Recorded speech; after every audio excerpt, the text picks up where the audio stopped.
Homeless. How to avoid being homeless when you're trying to sell your house. So I have sellers ask me about this all the time. And so I've got different options for you to help you to avoid being homeless when you're trying to sell your home. So the first would be to list the property subject to seller securing suitable housing. And so we put that in the listing description, and we also make sure that it is a part of the purchase agreement that the buyer presents.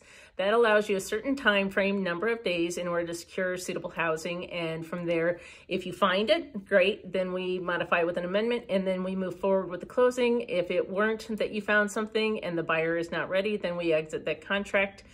Secondly, would be to purchase a new construction home. So new construction takes a little bit more time. It can be close to 6 months for the completion from the initial conversation to the completion. And so what we would want to do is, if we were selling your other house, we'd want to make sure that that closing date for the new construction lines up with the closing date for the purchase so that everything goes together.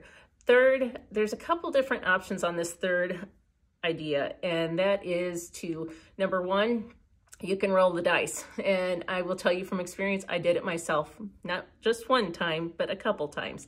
The first time I did it, I was buying a foreclosure home that I wanted to flip, and I had another house, and so I ended up renting it out while I was buying the other one and fixing it up.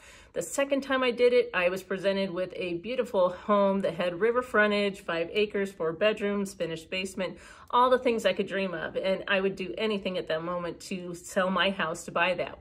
So I ended up buying, going under contract, had the financial means to do so, and carrying 2 mortgages.